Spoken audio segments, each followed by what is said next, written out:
wear what's called a kriya ribbon. Kriya means to tear. It represents what in the old days, people used to actually tear their clothing when a loved one died to show it on the outside what's going on the inside. These days, most people don't do that, but they wear a little nylon ribbon and tear that, and we just said a blessing to do that. If you would turn this down just a little bit. Yeah. The story's told of some wanderers in the desert who come upon an oasis. They rest beneath the canopy of a large fruit tree. They bask in its shade. They drink water from a rushing stream. They eat some of the sweet and luscious fruit.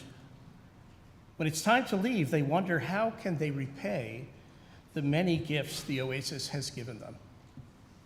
They take some water in their canteens, some earth in their packs, and some seeds from the fruit. As they continue their journey, they pause now and then to take some of the rich earth, plant some seeds, water the plantings so that there will be new oases for other travelers. As we gather this morning for Jim, we give thanks for his life and the myriad ways that he blessed ours. We are literally the seeds he planted along the way, and his love and friendship, his smile, his laugh, his willingness to help others, his occasional quirks, his storytelling are all a part of us. We're going to begin today with reading some Psalms together. You can find them in this little pamphlet that you hopefully got on your way in. If you would join me on the inner left-hand cover at the top with a selection from Psalm 24. The earth is the Lord's and all its fullness, the earth and all who dwell there. For God laid his foundations upon the sea and established it upon the currents. Who may ascend the mountain of the Lord? Who may stand in God's holy place? Those with clean hands and pure hearts, who never speak with malice, who never swear deceitfully. They shall receive blessings from the Lord, justice from God their helper. Such are the people who turn to you, who seek your presence, O God of Jacob. Esainai el heharim, me'ayin yavo Ezri. Ezri me'im Adonai, ose shamayim va'aretz. Al yiten lamot raglecha, al yanum shomerecha, hine lo yanum v'lo yishan shomer Yisrael. Adonai shomerecha, Adonai tzilcha al yad yaminecha. Yomam hashemesh lo yakeka, v'yareach balayla. Adonai yishmorcha mikol ra, yishmor et nafshecha. Adonai yishmor tzeitcha uvoecha, me'ata ve'ad olam. Let's continue together with the 121st Psalm. I lift up my eyes to the mountains. What is the source of my help? My help will come from Adonai, maker of heaven and earth. God will not let your foot give way. Your guardian will not slumber. Behold, the guardian of Israel neither slumbers nor sleeps. The Eternal is your keeper. Adonai is your shade at your right hand. The sun shall not harm you by day, nor the moon at night. God will guard you from all harm. God will protect your being. God will guard you coming and going from this time forth and forever. And we continue with the 23rd Psalm. The Lord is my shepherd, I shall not want. He makes me lie down in green pastures. He leads me beside still waters. He restores my soul. He leads me in right paths for the sake of his name.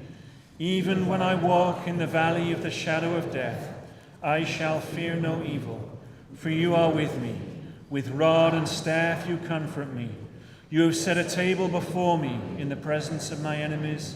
You have anointed my head with oil. My cup overflows. Surely goodness and mercy shall follow me all the days of my life, and I shall dwell in the house of the Lord forever. Continue with the reading from the book of Ecclesiastes, or Kohelet in Hebrew. It's not found in the pamphlet.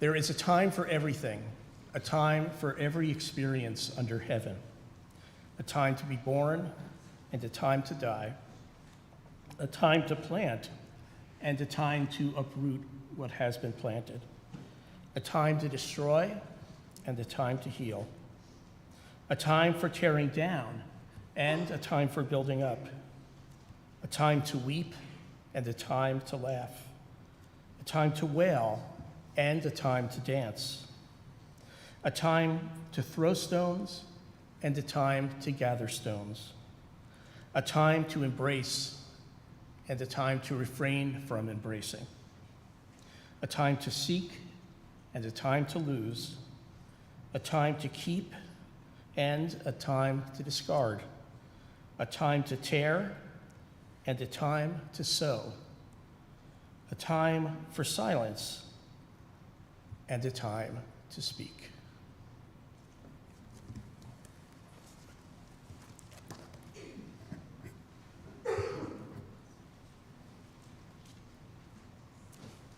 Good morning. I'm Judd Snyder. I'm Amy's husband, Jim, and Nancy's son-in-law. Jim's brother, Rich, wasn't able to be here today, but he shared his eulogy, and I have the honor of sharing it with all of you. In his voice. A couple of days ago, Nancy called and between tears told us Jim has died. Only God knows how much I and others at this celebration of life are going to miss him. Later, during the quiet hours while sitting next to my parlor stove, I was trying to take in the full meaning of Nancy's message. What came out of those thoughts is I will never again be able to hear his voice. The silence I had in my living room was the same as Jim's voice, and with that, the tears came down my face. Although Nikki and I at times like now live thousands of miles away from Milwaukee, there are always the phone calls to keep Jim and I connected. During the long calls, our topics of conversation were wide-ranging, covering politics, economics, memories, family doings, and the health and well-being of the Badgers, Packers, and Brewers. How often we thought the world, including our sports teams, would be in much better shape if only others would listen and follow our advice. And we often laughed. I know there are friends and relatives here, so let me just say, with Jim, there was a history only he and I could call upon. When he was just a toddler, the road in front of our home in Hales Corners was gravel and had much less traffic than it does now. Our mother looked out the window to check on Jim, and there he was, laying along the side of the road in the gravel. She was certain he had been hit by a car and ran out frantically. Well, if you know Jim, you might have guessed he'd been playing and just fell asleep. The cars could go around, never disturb him. Jim has always loved his naps. Another story that I'll mention is about how meticulous Jim was in his grooming and his dress. As a teenager, he always showered and dressed to the nines for going out. All of his clothes matched, his shoes were polished and shined. Shirts and pants were ironed and always hung in an orderly fashion in the closet we shared. His drawers always had orderly rows of clean socks and underwear. Often while Jim was showering, his brother, and there is only one brother in this story, so that would be me, would shop in his closet, find what I needed, and head out for a date. Jim might have been miffed when he found his selection of clothing diminished, but you know he never really complained. I believe this was because he loved me. I was his brother, and he knew that if I were left to my own devices, I just had no style or fashion sense. In school, Jim was always friendly and well-liked. One of the true joys that I have from high school was being able to crown him prom king. Later in life, one may think that was a small thing, but I believe it was a good measure of the man he became. He carried himself well, was truly liked, and genuinely cared for others. So one last story. In addition to Jim's voice, when Nikki and I were visiting with family and a celebration was being held at Jim and Nancy's home, it was always great fun. We all ate well, shared stories, and on special occasions, Jim would light the fireplace. Beverages were served, and we had special desserts to pass around, and while the family was busy enjoying talking and telling stories, the reverie was often interrupted with a loud noise. The sound of the vacuum cleaner as Jim would be busy cleaning up between and around us. I love it because it was so him, so much the brother, husband, and father we loved. It's been a long road of medical treatments, exams, testing, and therapies, and all of that has now come to an end. I was able to visit him at his home for a couple of days last year, and just a week ago, Nancy arranged for a group of us to share in a FaceTime call. Now and for the duration of my life, Jim will live on in my memories. My time with Jim was special. I am glad he is now at peace, and I believe his very special spirit is well-dressed and resting in the hands of God.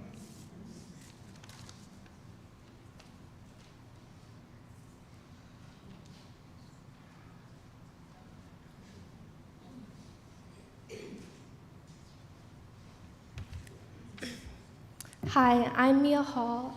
I'm Jim's granddaughter. I want to talk a little bit about my grandpa and what he meant to me. There was nobody like my grandpa. There was nobody who was so special to me and to so many other people.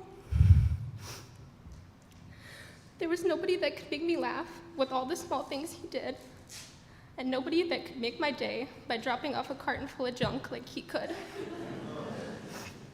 I can't believe that I'll never again be gifted a pile of things that nobody needs that he found in his garage.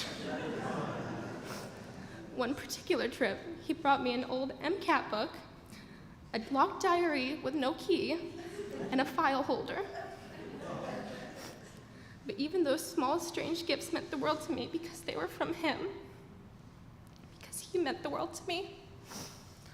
One day, I sent him an old photo of the two of us dancing the polka together. He replied, "Thanks," and that was as special as every day with my Mia Louise. I was his Mia Louise, and he was my Grandpa Jim, and every single moment with him was a gift.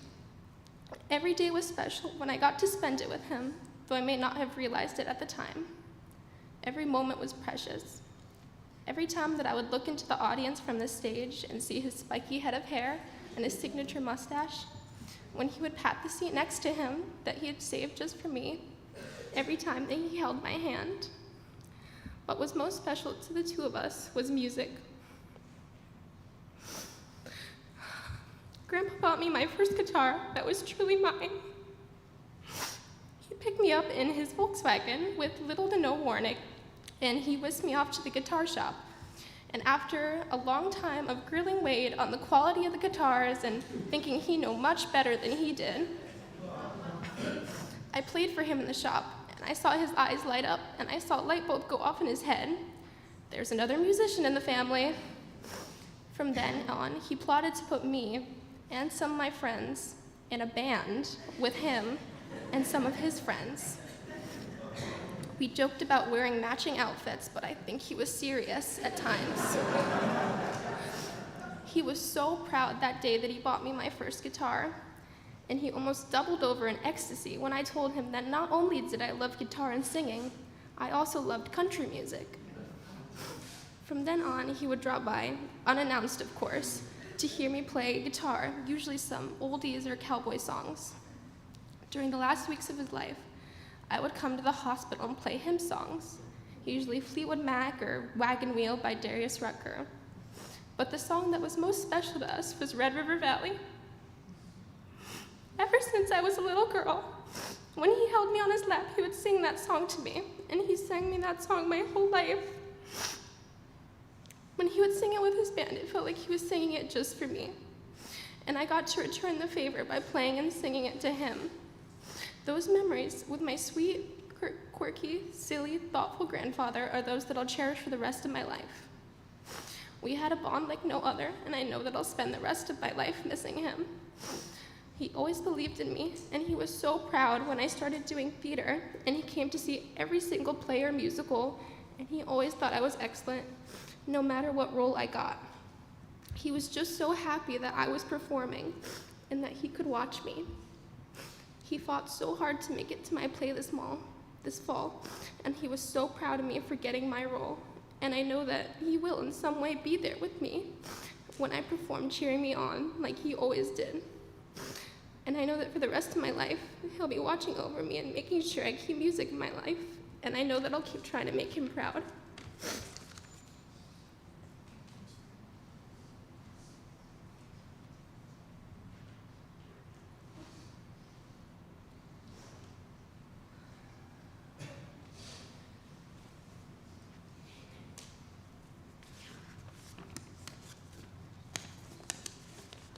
That was wonderful. My name's Mark Hartman. The last time I wore this suit was at Harry's wedding. My wife Cynthia and I met Jim and Nancy on the very first day we were ever in Milwaukee. We were living in Southern California and were there to see if we'd be willing to relocate for my job. The guide who the company assigned to me to show us potential housing was Jim's ex-wife, Sharon.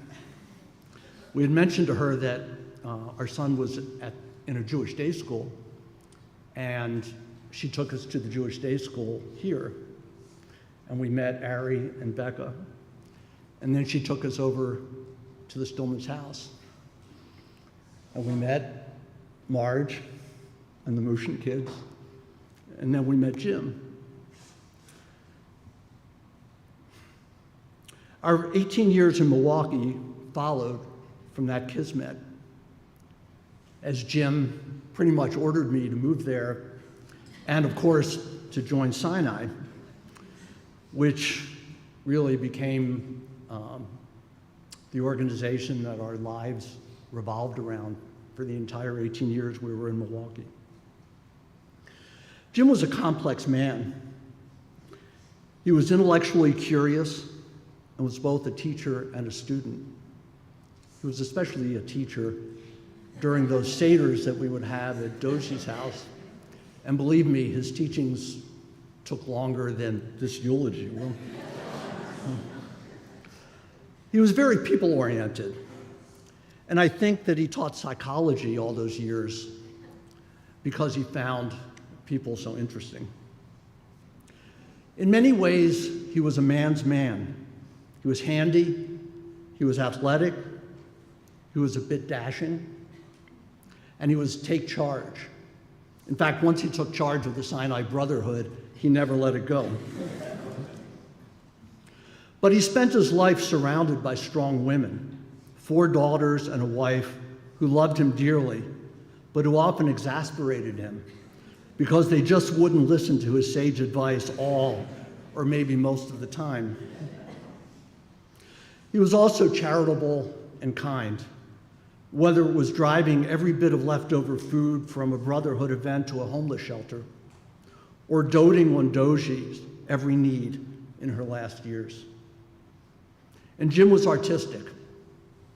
He was proud of his singing prowess, and singing with the Sinai High Holy Days Choir was one of his true joys. And he took very seriously the completely unauthorized job of breaking in every new cantor, of which there were many.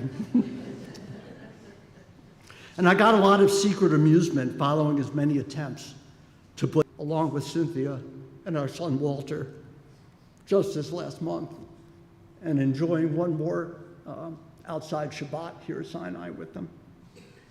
I love Jim and will miss him tremendously.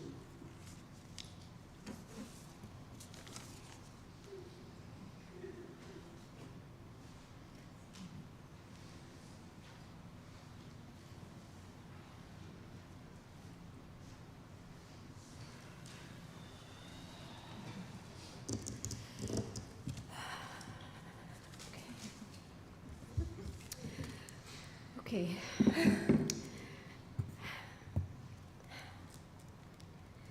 As the 4 of us sat down to write the eulogy, our first thought was that we would each write our own. But as we talked, we all realized that Dad had passed down some of the same lessons to all of us. We decided to share with you, going in birth order as he would have liked, 4 of his lessons. So, lesson number 1 from daughter number 1, be yourself. All of you who knew my dad as an adult know he didn't fit into any mold. He was unique, unabashedly. Hey, Dad, that's a great new orange sweatshirt. Well, yeah. Dad, funky mix of clothes you have going on today. You like it? Okay, cowboy. I know, it's for the show. Showing his modeling his boots and his new shirt. You get the picture, but it goes so much further than clothes. When I was little, he bought me the album Free to Be You and Me. I listened to it nonstop and knew every song by heart. The strength of Atalanta, that you can't put people in a box, and that we all should be free to be our own unique selves. My dad encouraged all of this and modeled it as well. As you may know, my dad did what he loved to do. He loved education and teaching young minds, so he taught and coached for 33 years at the same high school and became a fixture in the community. He loved his music, so he created a band as well as joined several choirs. He loved to be outside, so he created a beautiful garden.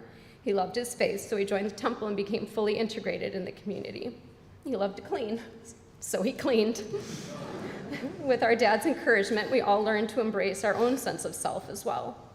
When I was younger, he let me be me. I used his bow and arrows, collected worms, climbed trees, played sports. I loved hiking in the fields at my grandparents' house and didn't conform to anyone else's sense of style. I had my own and I liked it. I inherited his love of teaching and education and had followed this same path for what is now my 31st year. And I've been getting back into the thing that I've loved, horses. I would call my dad almost every Saturday, either on the way down or on the way back from volunteering at a horse rescue. He got to hear all of my horse stories, but then he was sure to ask about every single one of our 8 children, what they're doing, how they're doing, and he never judged, and he wanted to know that they were doing okay. He also loved family. Thank you, Dad, for teaching us to be okay with not going with the flow, to find our own inner strength, and to find what you love to do. You have taught us the freedom and joy of just being yourself. I love you. I'm number 2. The year before my dad's first stroke, I had been looking for a house. I ended up buying a true fixer-upper, and the amount of work it required was overwhelming. But my dad helped me with it almost every single day until he couldn't. If you knew my dad, you knew that he was very particular about how things were done. It could be intimidating, but he and I worked really well together. I understood his mindset. If you're going to do something, you should probably do it yourself and do it right the first time. I know projects like that were fun for him, but I also know that acts of service was his true love language. I don't doubt that my dad has alienated a few people along the way with his high expectations, but he was truly a man with a vision. His band, A Western Edge, became his true passion, and he spent countless hours researching venues and equipment. He put together set lists and printed out lyrics and made perfectly neat binders for all of his notes. God bless Nancy for putting up with this and for going to so many of his shows. Before each band rehearsal, he would set up everyone's spot hours in advance with a handwritten name tag, and they had little individual rugs under each chair. As much as we teased him about this, it was so endearing. A Western Edge had many mutations, but he never gave up. He was truly dedicated and hardworking, and he raised us 4 as strong, self-reliant women who definitely know how to get stuff done.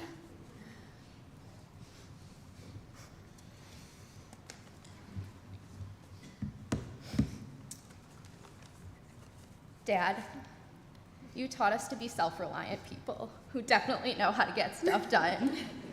But you also taught us the value of knowing, serving, and engaging with your community. You loved interacting with the world and the people around you, and were a great presence everywhere you went. You knew all of the shopkeepers on Oakland Avenue, and the local bank tellers and pharmacists were your good friends. You made a group of beloved beer drinking buddies at the Shorewood Fitness Center, who later became your sparkling water and cranberry juice friends. Your love of music drove you to be an active member of the Jewish Chorale and Sinai Choir, and you led the Sinai Brotherhood for God only knows how long. You knew everything about local politics, serving on the Shorewood Village Board, and even taking me door knocking for local political campaigns as a kid. We can tell the impact you made by watching how your community has shown up for you over the last couple of hard years, and by how many people are here right now. And all of you really did make his life so special. Dad, you taught me to be passionate about serving your community, which modeled how I try to live my life every day. You recognize that our individual strength is measured by the strength of those who surround us. Dad, we all miss you so much. With so much love, daughter number 3, your little Joe Peanut Head. Can't say he wasn't a creative parent. For those who don't know, my name is Ari, and I'm daughter number 4. Our dad was a really special and unique guy.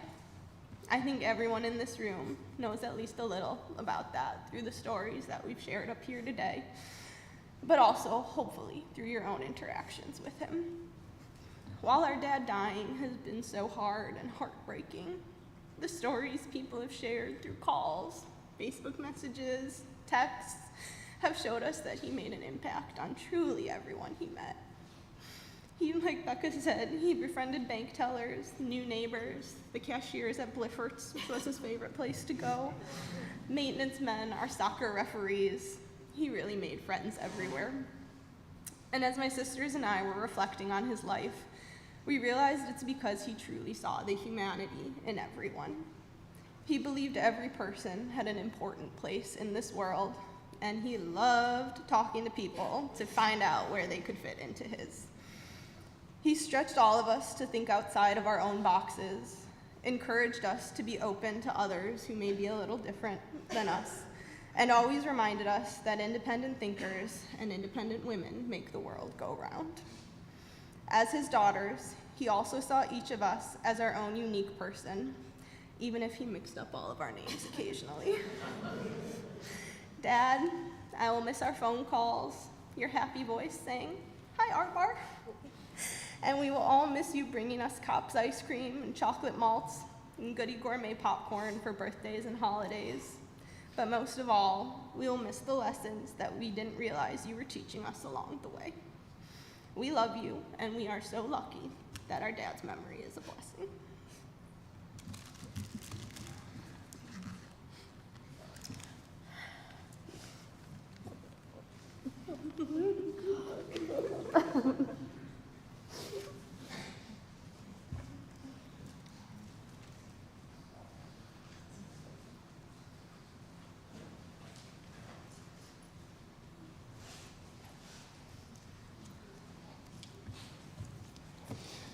I think all you need to know about Jim you just saw in the last 8 seconds. I was not prepared for this phone call. The last time I saw Jim, a little over a week ago, he was coherent and talking and awake and really there and alert. I knew this was coming. I just was taken aback at how quickly it went in the end. Richard's words before let us know that Jim grew up in Hales Corner, but we didn't really get a sense of how much of a star he was at various stages of his life. He was in high school his class president. He was the prom king. He held a wrestling record that just only was broken in the last year or two. In college, he was his fraternity's president. And I was wondering, what's that about? And I think Jim just had motivation that was long-lasting. And he could run an endurance with people. And when it came down to it, the person who was there to get things done was Jim. How Jim and Nancy met. Well, Nancy was on a date with someone else at Von Trier's, and her roommate was dating a friend of Jim's who had taught at Cedarburg. So Jim came over to say hello to his friend, and then Jim and Nancy started talking. Afterwards, Nancy and her date went back to her apartment, and lo and behold, Jim showed up. Nancy thinks her mutual friend must have given him the address. Correctly sensing that 3 was a crowd, Nancy's date left, and the rest, as they say, is history. A detail about that night at the restaurant, though, and this is also classic Jim. When he came over to the table to say hello, he started telling this story about how his father had founded Whitefish Bay. And he had just read about this and had all these pertinent details that, you would think you only knew if it was really in your family. And he had everybody going pretty wild for a while. I think he owned up to it at some point thereafter. 5 or 6 years later, depending on who you ask, Jim and Nancy were engaged. On occasion, Jim and I reflected on his entry into the Sherman family. Nancy's parents, if you had a chance to know them, were the most wonderful people. But at first, her father, Ralph, who could be imposing, had a few questions for Jim. As history demonstrates, he must have answered successfully, because we know what followed. Stories are still told about dresses that were worn at the wedding, one a multicolored affair, another kind of a wine color. At the ceremony's end, as happens at Jewish weddings, Jim stepped on the glass to break it, and all the lights went out for about 30 seconds. We were talking about this last night. Somebody said, "Rabbi, what does that mean?" And I said, I don't know. He and Sharon had Kim and then Amy Amy then Kim? Did I get it right? Amy then Kim? I'm sorry. He was 23 or so at the time. He began teaching at Cedarburg High School and taught there until he retired at the age of 55. Cedarburg High School, if you know it, has a round, sort of disc-like building, and Jim's room was in the inner aspect of the ring, and it had no windows. Jim's daughters were not allowed in the classroom to play, but were allowed to take his rolly chair and roll it around all of Cedarburg High School, on occasion running into gates and things. Jim's daughters related that a strong memory of being with their dad at school is the smell of one of those big black Sharpie pens. They also recall playing a game where you had to look in a mirror and you then had to draw what you saw, but you couldn't look down. It was some sort of psychological exercise, they guessed, and just the sort of activity that Jim liked to assign his students, learning through doing. Jim was a sports coach as well at Cedarburg, coaching soccer teams. He coached the first women's soccer team at the high school, and then also the wrestling team, which he did really up until just a couple of years before he retired. My son had the occasion to travel with Jim to the East Coast for a Maccabia Games, a big athletic get-together. And my son told me a story, which I really can't repeat here. But the essence of it was that Jim had overheard a phone call my son was making, who was, 14 at the time. And he said, you really ought not to use that kind of language. So, but Michael thinks of Jim with great affection. It was very, very, very sad to hear about his passing. Jim became a very essential part of this congregation. He understood the congregation both in sort of global terms, but also in the details as well. I came across some notes from a meeting I had with Jim on August 30th, 2005. The topic was outreach to congregants, how to recognize non-Jewish partners, how to make people in general feel connected to the community and not on the outside looking in, as he put it. It actually was a journey that Jim himself had taken from the periphery of the Jewish community to its very center. Jim was the leader of our brotherhood, seemingly from the moment Moses brought the tablets down the mountain. And he did a lot of work. He took the lead on programming monthly coffees. He introduced guest speakers. He bought many, many hot dogs and hamburgers for Brotherhood-sponsored barbecues. It was also under his leadership that the Brotherhood began having a monthly men's spirituality group. And this was something of great interest and passion for Jim, something he thought about and felt about deeply. I believe they're meeting next this Sunday. On several occasions, there was an attempt to transfer leadership to someone new, but it was really, those transfers were never completely consummated.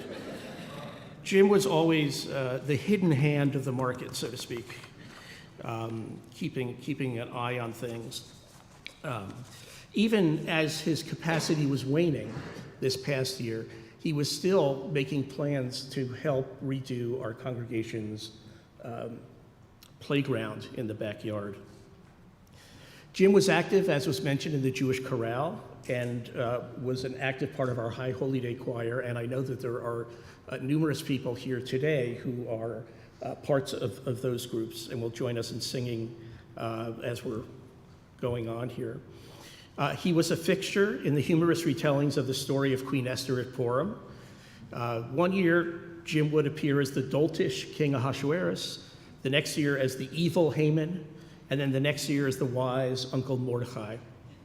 Jim's utter dedication overshadowed the occasional flat note, and people simply loved it.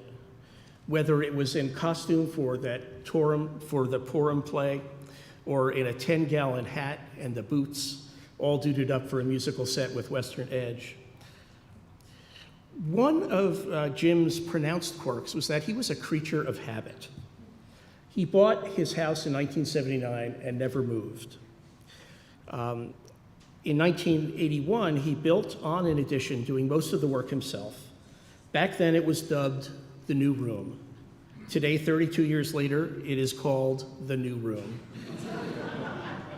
A creature of habit. He actually came by this trait very honestly. His parents moved into a home when Jim was 3 months old, and they lived there when they passed during their 90s. So he came by it very, very honestly. He was always, as mentioned, perfect order in terms of dress and presentation. He was a stickler in keeping places orderly and clean. When Baki Mushin of blessed memory tragically died at a very young age, Jim and Nancy were endless supply of love and support for Andy and Marge.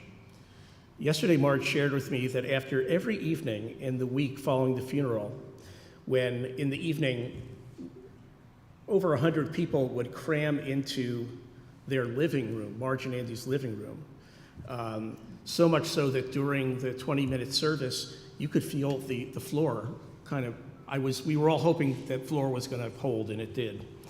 But right afterwards, the next thing you heard was Jim taking out the vacuum cleaner.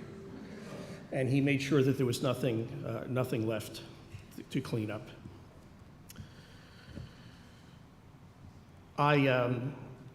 We were talking yesterday in the office here about all the people with whom Jim might be having a reunion right now on the other side. And we came up with a long list and started telling stories. I think the sweetest might be if he and Baki got to sit down and catch up with things. If today were an ordinary day, we would all be not here. We'd be out going around our business, scarcely imagining that we would be here for this purpose. And we would ask the question, why? Why is it that some families sail through life unperturbed and others face significant health challenges around every corner? Why do some get to dance at the grandchildren's weddings while others are taken from us by cruel disease? The fact is, we don't know the answer to the question why. We do not know even if there is an answer. And if there is, we don't know if we ever get to find it out. But one thing we know for certain: Jim's death compels in us a choice. We can allow his death to defeat us and deprive our lives of pleasure and meaning, or we can resolve to wring out and savor every drop of life's sweetness, as he would do. We can yield to despair, or somehow, despite everything, maintain a sense of direction and purpose. We do not have the answer to the question why, but we do have each other. And we can love and nurture each other and comfort each other. We can bind each other's wounds, even though we ourselves are broken. What do we do now? Well, we continue to tell and listen to stories about Jim, about the way he enriched our lives and those of others. We focus on the lessons he taught us through his life and strive to incorporate them in the way we are in the world. If we do this, then every time we walk through a doorway, in a sense, Jim will walk through it with us, and he will continue to be a force for blessing in our world.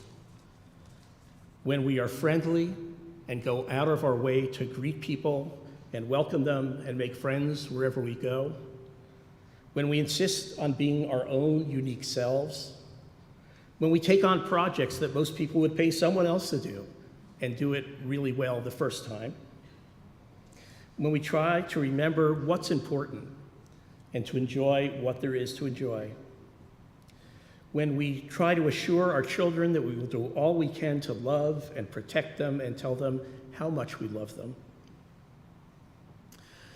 when the work of our hands invests in the welfare of others and works towards justice, those will be Jim's hands at work. And when we pass on our own legacy to those generations who follow us, we will be passing along Jim's legacy too. If we do these things and continue to do them in the months and years ahead, then Jim will be alive in us and continue to bless the world with his presence. May we have the wisdom and strength to do so. Zichrono livracha.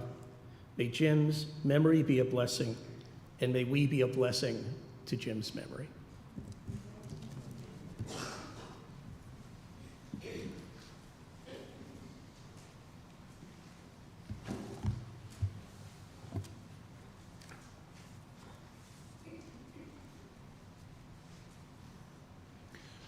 And it's my honor today to be also joined by the Milwaukee Jewish Chorale, who are going to join me in singing Psalm 23. And I would invite anybody of you also who knows the piece to please join us as well.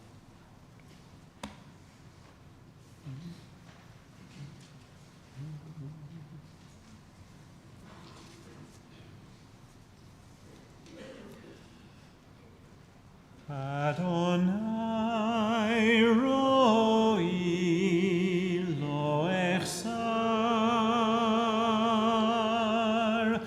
bino sheyarbitzeini alamei menuchot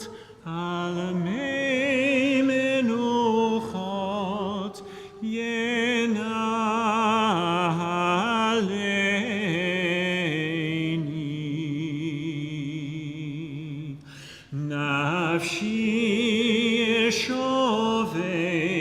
yeshovev, yancheni b'maglei tzedek, yancheni b'maglei tzedek, leman shemo.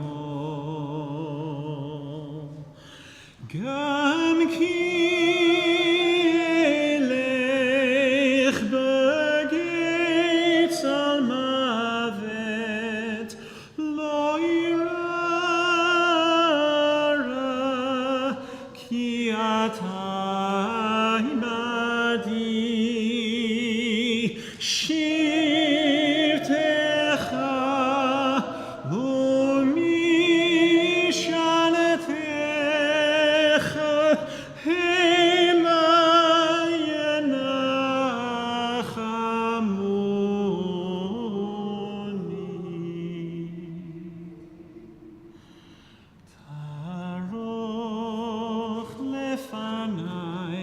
לפניי,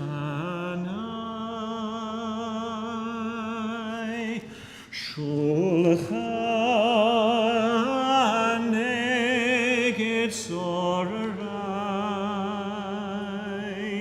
דישנתי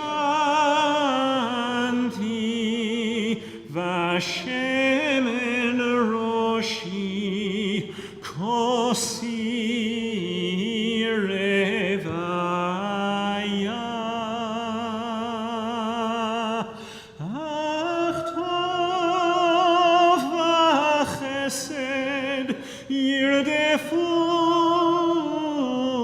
ירדפוני כל ימי חיי, כל ימי חיי, ושבתי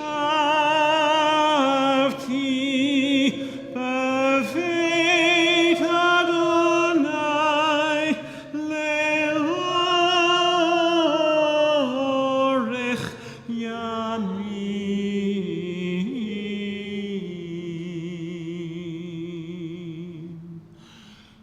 אדוני רואי לא אחסר, אדוני רואי לא אחסר.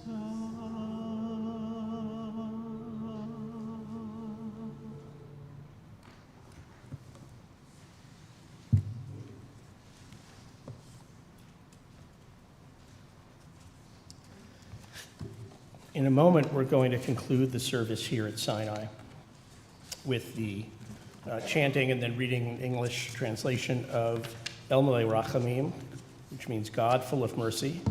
It is at the bottom of the inner right-hand page of the pamphlet. After that, I'll ask you to remain standing as Charlie Goodman, whose funeral director, will come and share some announcements with all of us. I thought I might point out to those of you who may not be familiar with the tradition. In Judaism, we are told to, when it comes time to bury a loved one, to use as simple a method as possible. Hence, there is a plain pine box that Jim is using as a casket.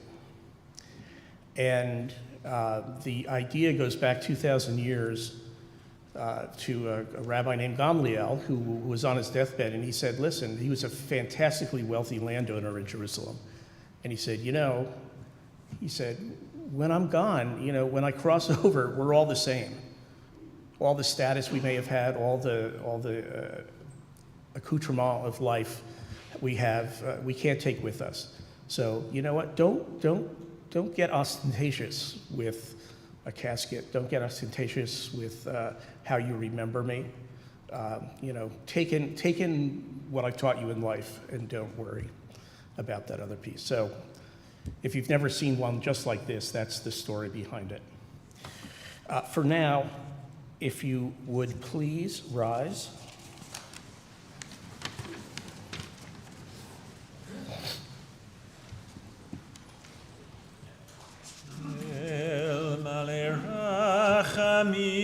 רחמים שוכן במרומים, המצא מנוחה נכונה תחת כנפי השכינה.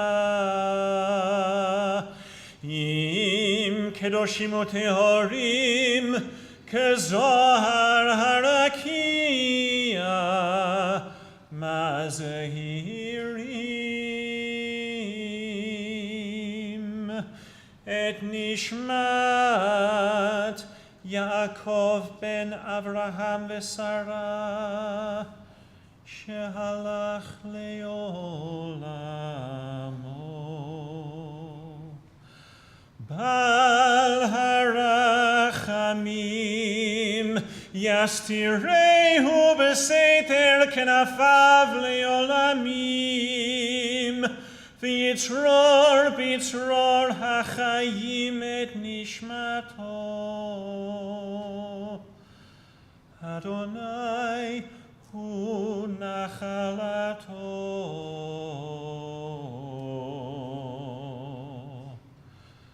וינוח בשלום על משכבו, ונאמר Amen. Please join me.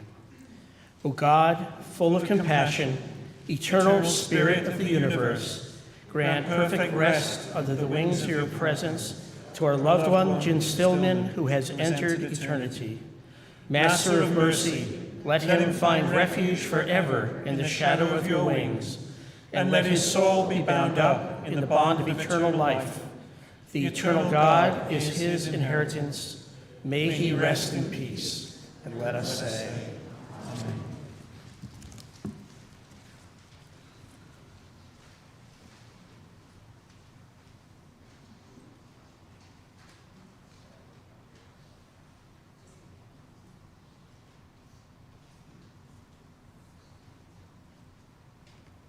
Friends, services will continue at Spring Hill Cemetery, 166 South Holly Road.